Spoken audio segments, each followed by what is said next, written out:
ஒருவருடைய ஜாதகத்தில் 8ஆம் இடம் மர்மஸ்தானம், உயிர் காக்கும் கவசம், காவல் தெய்வம். 2ஆம் வீட்டிற்கு 7ஆம் இடம். நெல் போட்டால் பொறிக்கிடலாம், சொல்லு போட்டால் பொறுக்க முடியாது அப்படின்னு பெரியவர்கள் பழமொழி சொல்லுவாங்க. பார்த்தீங்கன்னா, எதிரி அழியணும், ஒழியணும், அவன் உருப்படாமல் போகணும் அப்படின்னு கோவிலுக்கு போய் ஈடுமுறை செய்கிறது. அதாவது கிடா வெட்டுறேன், கோழி வெட்டுறேன், 30 வருஷம் போடுறேன் அப்படின்னு கோவிலில் போய் ஈடுமுறை செய்கிறது. எதிரி அழியணும் அப்படின்னு ஈடு போடுறது. இப்போ இருக்கின்ற காலகட்டத்தில் எதுக்கு எடுத்தாலும் சாப்பிட்றது. 1 ரூபா எட்டினா ஒருத்தர் கம்மியாக கொடுத்துட்டாங்க அப்படின்னா உடனே சாப்பிட்றது.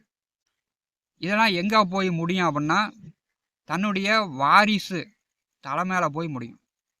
தன்னுடைய வாரிசு தலைமையில போய் நாம் செய்யக்கூடிய செயல்கள் மூட்டையாக தன்னுடைய வாரிசு தலைமையில போய் இறங்கிடும்.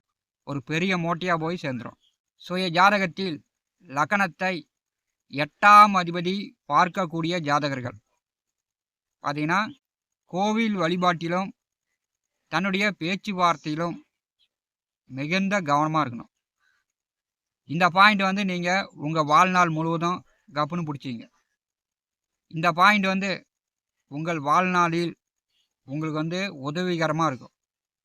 அதாவது கோவில் வழிபாட்டிலும் பேச்சுவார்த்தையிலும் தேவையில்லாமல் மற்றவர்களை சாபம் பண்ணுறது, தேவையில்லாமல் எதிரி அழியணும் ஒழியணும் அப்படின்னு ஈடுமுறை செய்வதை லக்கணத்தை 8ஆம் அதிபதி பார்க்கக்கூடிய ஜாதகர்கள் இந்த பாயிண்ட் உங்கள் வாழ்நாள் முழுவதும் கவனமாக கப்புன்னு பிடிச்சிங்க. இந்த பதிவினுடைய தலைப்புக்கு வருவோம். 8ஆம் இடம் சொல்லும் ரகசியம். பார்த்தீங்கன்னா, ஜாதகத்தில் 12 கட்டங்கள் உள்ளது. பார்த்தீங்கன்னா, 9 நவகிரகங்கள். அதில் 2 கிரகங்களுக்கு சொந்த வீடு கிடையாது. மற்ற 7 கிரகங்களுக்கு சொந்த வீடு உண்டு.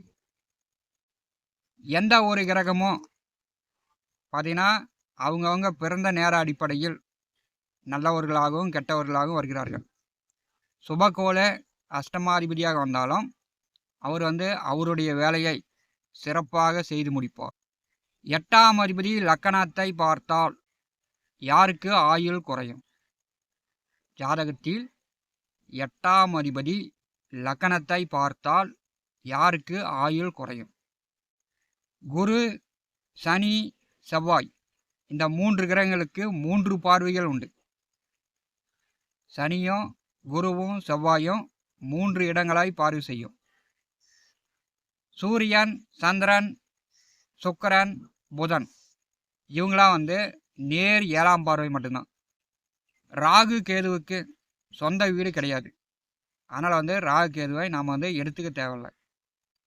ஒருவர் ஜாதகத்தில் 8ஆம் இடம் என்பது மர்மஸ்தானம். உடலில் மர்மஸ்தானம், உயிர் காக்கின்ற கவச்சம். சுய ஜாதகத்தில் 8ஆம் இடத்து அதிபதி கிரகம் அஸ்தங்கமாக இருக்கக்கூடாது. அஸ்தங்கமாக இருந்தால் அவருக்கு நோய் நொடி, விபத்து, மத்தியம ஆயுள், குறைந்த ஆயுள் உண்டாயிரும். அதனால் 8ஆம் இடத்து அதிபதி அஸ்தங்கமாக இருக்கக்கூடாது. ஜாதகத்தில் 8ஆம் இடம் 9வது வீட்டிற்கு 12ஆம் இடம், அதாவது அப்பாவுக்கு விரயஸ்தானமாக வரும். ஜாதகனுக்கு குடும்பஸ்தானத்திற்கு 7ஆம் இடம். சுய ஜாதகத்தில் 8ஆம் அதிபதி லக்கணத்தை பார்த்தால் பார்த்தீங்கன்னா, அப்பாவுக்கு மத்தியம ஆயுள், அப்பாவுக்கு ஆயுள் குறைபாட்டை ஏற்படுத்தும். ஜாதகனுக்கு இளம் வயதில் பார்த்தீங்கன்னா உடலில் அடிக்கடி நோய் நொடி வரும். ஒரு 20 வயது வரை ஜாதகன் நோஞ்சானாக்க உடல் ஒல்லியாக ஜாதகனுக்கு நோய் நொடி இப்படி இளம் வயதில் ஏற்படுத்தும். ஜாதகத்தில் 8ஆம் இடம், அந்த 8ஆம் இடத்த அதிபதி என்ன செய்வார்? 8ஆம் இடம் அப்படின்னாலே பிரச்சனை தான், ஒரே பஞ்சாயத்து தான். விபத்து, வழக்கு, வில்லங்கம், அந்த இடத்துல நல்லதும் இருக்குது.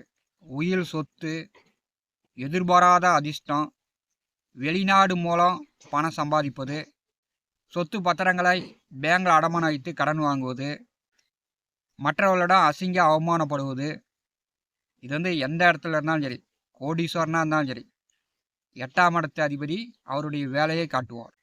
8ஆம் இடம் வந்து கற்புக்கு ஒழுக்கம், அதே மாதிரி கற்பு நிலை ஒழுக்கம் தவறுவது, கற்புக்கு களங்கம் ஏற்படுத்தி கொள்வது, உடல் வேதனை, மன வருத்தம், துக்கம், துயரம், இப்படி வந்து அனைத்து வழியிலும் ஒரு பிரச்சனையை கொடுக்கக்கூடிய இடம் தான் 8ஆம் இடம். சுய ஜாதகத்தில் 8ஆம் இடத்து திசை நடந்தாலே திருமணமான தம்பதியர்கள் ஒற்றுமையாக வாழ முடியாது, பிரிஞ்சு போயிடுவாங்க. ஒரு நிம்மதி இல்லாத தன்மையை இந்த 8ஆம் இடத்து கிரகம் 8ஆம் இடத்தினுடைய திசை வந்து ஜாதகனுக்கு ஒரு பிரச்சனையை கொடுக்கக்கூடியதாக தான் இருக்கும். சுய ஜாதகத்தில் செவ்வாயோ சனியோ 8ஆம் இடத்து அதிபதியாக வந்து செவ்வாய் வந்து 4ஆம் பார்வையால் ஜென்ம லக்கணத்தை பார்வை செய்தால் அந்த ஜாதகனுக்கு பெண்கள் சொத்து வரும். அதாவது பாட்டி வழியில், அம்மா வழியில், மனைவி வழியில் பெண்கள் சொத்து வரும். சுய ஜாதகத்தில் சனி வந்து 8ஆம் அதிபதியாக இருந்து சனி பகவானுடைய 10ஆம் பார்வை லக்கணத்தின் மேல் விழுந்தால் அந்த ஜாதகனுக்கு அம்மா சொத்து, தாய் மாமன்கள் வழியில் சொத்து, மனைவி வழியில் வரதட்சணை சொத்துக்கள்லாம் கிடைக்கும். செவ்வாயும் சனியும், செவ்வாய் வந்து 4ஆம் பார்வையால் லக்கணத்தை பார்த்தால், சனி 10ஆம் பார்வையால் லக்கணத்தை பார்த்தால் அந்த ஜாதகர்களுக்கு பார்த்தீங்கன்னா புறம்போக்கு இடத்துல சொத்துக்கள் அமையும். புறம்போக்கு நிலத்தில் வீடு கட்டி குடியிருக்கக்கூடிய அமைப்பு ஏற்படும். சனியும் செவ்வாயும் லக்கணத்தை பார்க்கும்போது மலை அருகில், வனப்பகுதியில், புறம்போக்கு இடத்தில், சுடுகாடு அருகில் இவங்களுக்கெல்லாம் வந்து சொத்துக்கள் இருப்பிடம் அமையும். ஜாதகத்தில் எந்த லக்கணமாக இருந்தாலும் சரி, மேசம் முதல் மீன வரை 12 லக்கணங்களில் எந்த லக்கணமாக பிறந்திருந்தாலும் சரி, லக்கணத்திற்கு 8ஆம் அதிபதி லக்கணத்தை பார்த்தால், அவர் வந்து நேரடியாக பார்த்தாலும் சரி, 3, 4, 7, 9 இந்த குரு, சனி, செவ்வாய் இவங்க வந்து 3 பார்வைகளில் எந்த பார்வையில் பார்த்தாலும் சரி, ஜாதகனுக்கு 8ஆம் அதிபதி லக்கணத்தை பார்த்தால் சிறு வயதில் ஜாதகனுக்கு உடம்பு சரியில்லாமல் இருக்கும். பார்த்தீங்கன்னா தந்தைக்கு வந்து அதிகமான வியாதி, தந்தைக்கு வந்து ருண ரோகத்தை, கடுமையான கடனை, வழக்கு வில்லங்கங்களை உண்டாக்கும். தந்தை வந்து இவர் வந்து குழந்தையாக பிறந்த உடனே ஏதோ ஒரு கேஸில் போய் தந்தை வந்து சிக்கிக்குவார். தந்தைக்கு கோர்ட்டு கேஸு, வழக்கு வில்லங்கம், கடன் பிரச்சனை, அதிகப்படியான உடல் உபாதைகளை உண்டாக்கும். தந்தைக்கு மத்தியம ஆயுளை லக்கணத்திற்கு 8ஆம் அதிபதி லக்கணத்தை பார்த்தால் தந்தைக்கு அற்ப ஆயுளை ஏற்படுத்தும். லக்கணத்திற்கு 8ஆம் அதிபதி லக்கணத்தை பார்த்தால் ஜாதகன் கோவில் வழிபாடு சார்ந்து, தன்னுடைய பேச்சுவார்த்தை சார்ந்து எதிரிகளை வந்து அழியணும், ஒழியணும், அவன் வந்து நாசமாக போகணும், உருப்படி ஆகக்கூடாது அப்படின்னு சாபம் விட்டாலும் சரி, ஜாதகன் வந்து கோயிலாக போய் ஈடுமுறை செய்திருந்தாலும் சரி, ஈடு போட்டு எதிரி ஒழியணும், அழியணும் அப்படின்னு ஈடு போட்டுக்கிட்டு இருந்தாலும் சரி, இதெல்லாம் என்ன பண்ணுறான்னா தன்னுடைய வாரிசு தலைமையில், அதாவது உங்களுக்கு பிறக்கின்ற முதல் பிள்ளை ஆணாக இருந்தால் ஆணுக்கு வந்து 100%, பெண்ணாக இருந்துச்சுன்னா பெண்ணுடைய வாழ்க்கையில் திருமண வாழ்க்கை வந்து ஒத்து வராது, விவாகரத்து, நடுமத்தியில் பிரிஞ்சு போகிறது, இந்த மாதிரி பெண்ணுக்கு வந்து குடும்ப வாழ்க்கையில், திருமண வாழ்க்கையில் திருப்தி இருக்காது. உங்களுக்கு பிறக்கின்ற முதல் ஆண் குழந்தைக்கு நீங்கள் வந்து கோயிலில் போய் ஈடுமுறை செய்கிறது, மற்றவர்கள் வந்து அனாவசியமாக சாபம் விடுறது, இதெல்லாம் என்ன ஆகும் அப்படின்னா உங்களுக்கு முதல்ல ஆண் குழந்தை பிறந்திருந்தால் அந்த ஆண் குழந்தை தலையில் வந்து பெரிய மூட்டையாக சுமையாக இறங்கிடும். லக்கணத்திற்கு 8ஆம் அதிபதி லக்கணத்தை பாரி செய்யக்கூடிய ஜாதகர்களுக்கு முதல்ல ஆண் குழந்தை பிறந்தால் அந்த ஆண் குழந்தைக்கு தலையில் தான் அடிபடும். சும்மா வண்டி எடுத்துகிட்டு 1 கிலோமீட்டர் போனாலும் சரி கீழே விழுந்து தலையில் அடிபட்டுரும், தலையில் தையல் போடுற மாதிரி தலை சார்ந்த பிரச்சனை வந்துவிடும். யாருக்கு அற்ப ஆயுள் அப்படின்னா லக்கணத்திற்கு 8ஆம் அதிபதி லக்கணத்தை பாரி செய்யக்கூடிய ஜாதகர்களுக்கு பிறக்கின்ற முதல் குழந்தைக்கு, ஆண் குழந்தையாக இருந்தால் ஆண் குழந்தைக்கு விபத்து, பார்த்தீங்கன்னா அடிக்கடி கீழே போய் விழுந்துருவார். உடம்பு வந்து ரோதனைப்படும், வேதனைப்படும். முதல் வந்து ஆண் குழந்தையாக பிறந்தா அவர் வந்து நண்பர்களோடு சேர்ந்துக்கிட்டு தேவையில்லாமல் பார்த்தீங்கன்னா சட்ட சிக்கலில் ஈடுபட்டு சிறைச்சாலை கூட ஜெயில் தண்டனை கூட அனுபவிப்பார். லக்கணத்திற்கு 8ஆம் அதிபதி லக்கணத்தை பார்த்தால் ஜாதகனுக்கு நீண்ட ஆயுள், ஜாதகனுக்கு எந்த பிரச்சனையும் வராது. ஜாதகன் பெற்றெடுத்த முதல் பிள்ளைக்கு அனைத்து பிரச்சனையும் வந்துடும்.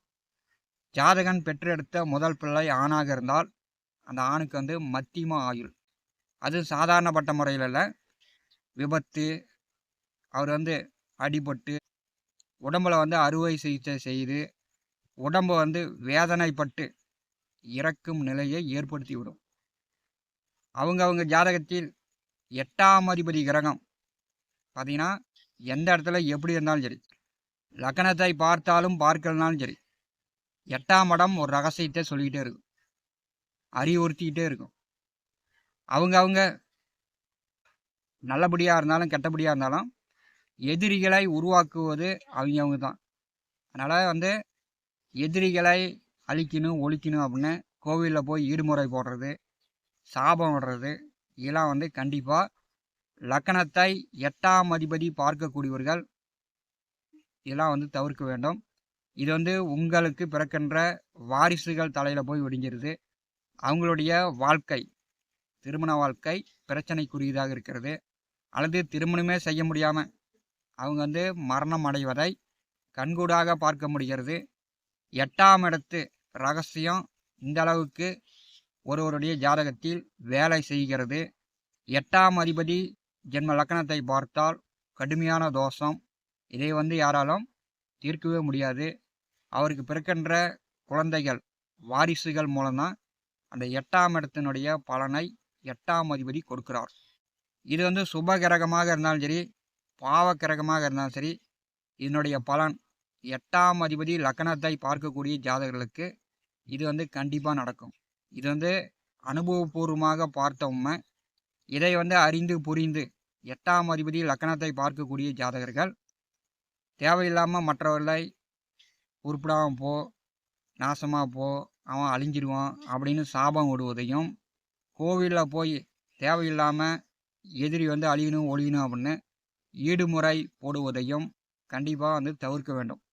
அதாவது சாமி கும்பிட்றதுலையும் உங்களுடைய பேச்சுவார்த்தையிலையும் லக்கணத்திற்கு 8ஆம் அதிபதி லக்கணத்தை பார்க்கக்கூடிய ஜாதகர்கள் பேச்சுவார்த்தையிலையும் கோவில் வழிபாடுலையும் மிகுந்த கவனமாக இருந்தாலே உங்கள் வாரிசுகள் நிம்மதியாக சிறப்பாக வாழும். இதை வந்து நீங்கள் கவனத்தில் கொள்ளுங்கள். ஞான ஒளி யூடியூப் சேனலை பார்த்து கொண்டிருக்கக்கூடிய அன்பர்கள், இதுவரை நம்முடைய சேனலை சப்ஸ்கிரைப் செய்யாத அன்பர்கள் மறக்காமல் நம்முடைய சேனலை சப்ஸ்கிரைப் செய்து கூட இருக்கின்ற ஆல் பட்டன் அழுத்திங்க. தினந்தோறும் நம்முடைய சேனலில் ஜோதிட பலன்கள் பதிவிடப்படும். உடனுக்குடன் பார்த்து பயன்பெறுங்கள். நன்றி, வணக்கம்.